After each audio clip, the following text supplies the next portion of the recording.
Hi guys, in this video I'm going to show you how to create an assignment in which you attach a Google item. In this case I'm going to show you a doc, and the way that you attach it, allows each student to make his or her own copy of the document, edit the document in that student's Google Drive, and then turn in his or her own edited version of that Google Doc.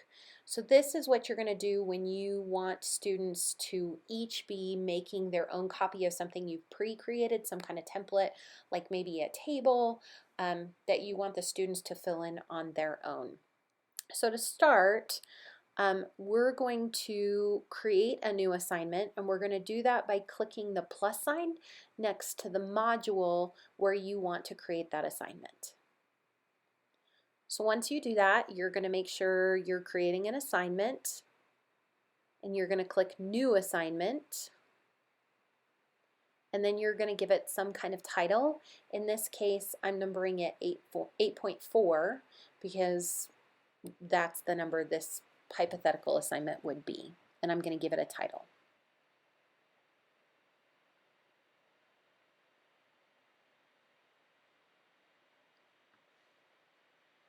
Okay, great. Okay, so now that I've created my assignment, I'm going to set it up the way I want it to be set up.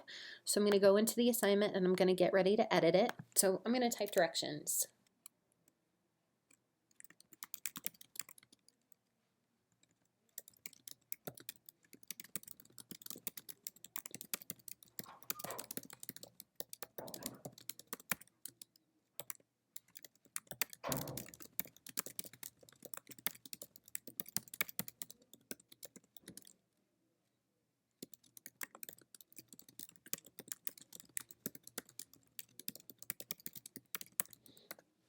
Okay, so I'm going to have some basic directions. Create your own version of the attached document by clicking on its name.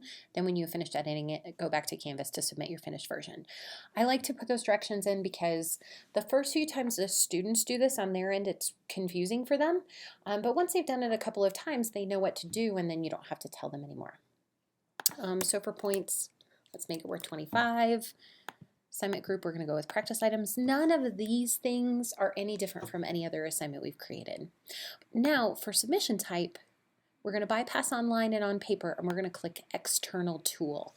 External Tool is what allows us to make a copy of each document for each individual student, and then the students can turn in their copy.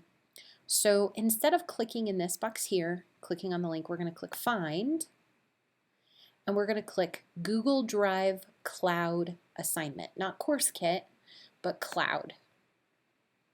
So when you click on that, it's going to send you to this external tool piece, and it will send you into your drive.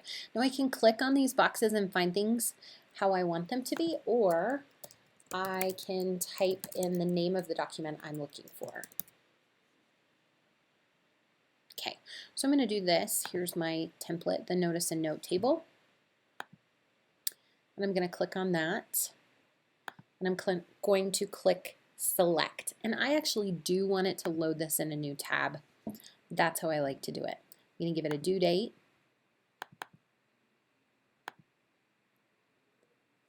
Let's say,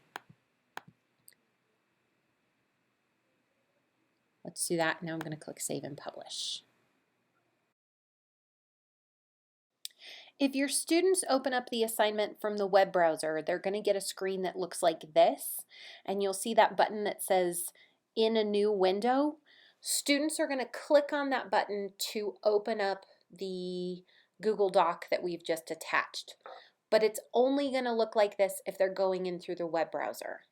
If they're going in through the app instead, which to be honest, I recommend the web browser, but if they're going through the app, they're going to get a screen that looks like this.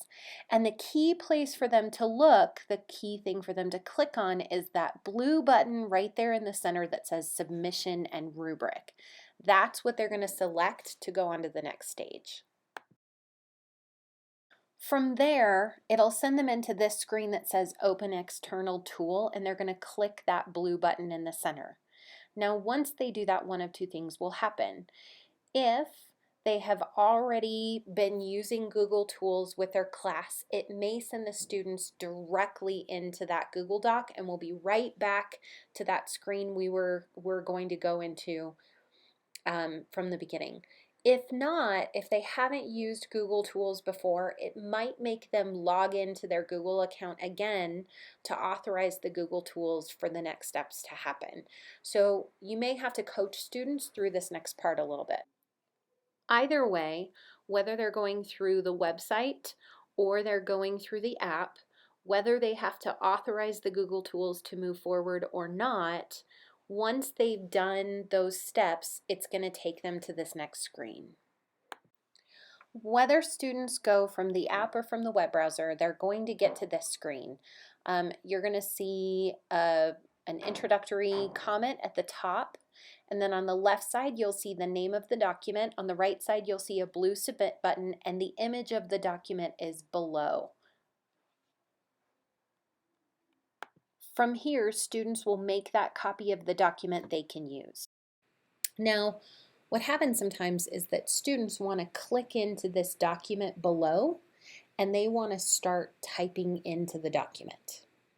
Or they want to click submit and that doesn't work. What they need to do is click here. When they click here on the name of the assignment, it is going to make their own version of this assignment that the students can type into. But the students, it's just going to go into their Google Drive, and it'll open it up on their Google Drive so students begin to type their own things. And then what's going to happen is, as students are typing,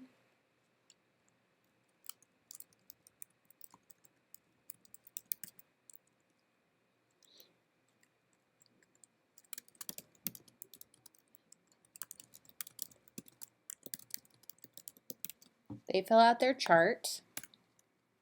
When they go back in to Canvas, they will see that this now is going to have different content on it. And when they're ready, they can click the submit button and turn in what they just came up with. And it'll say that they've submitted it at a certain time.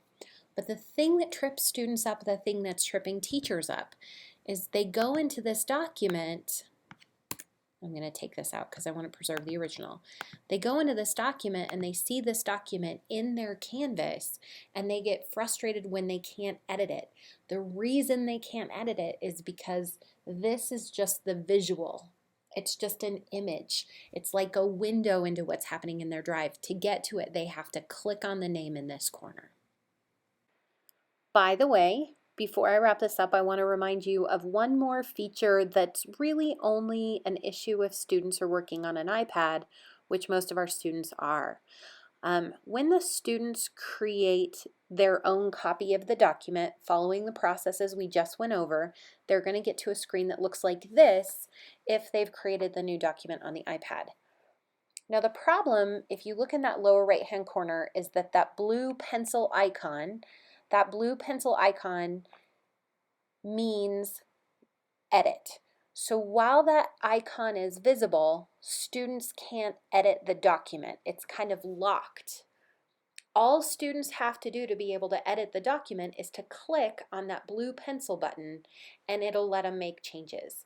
But I've noticed when I've worked with students in classes that sometimes they either don't know or don't realize that's what's keeping them from being able to edit this new copy of a document. And so students will get frustrated and say it doesn't work. I just wanted to make sure you know, or if you already know that you remember, that you may have to coach your students through that part of it too. Once that new version of the document is open, they click the pencil icon, then they can edit it, and all that magic happens on the Canvas side too. So thanks for caring enough about our kids to watch this video and try to learn to do something new. And remember that if there's any way I can support you, I'd love to come in your classroom and be your partner as you attempt to implement some different strategies. Thanks!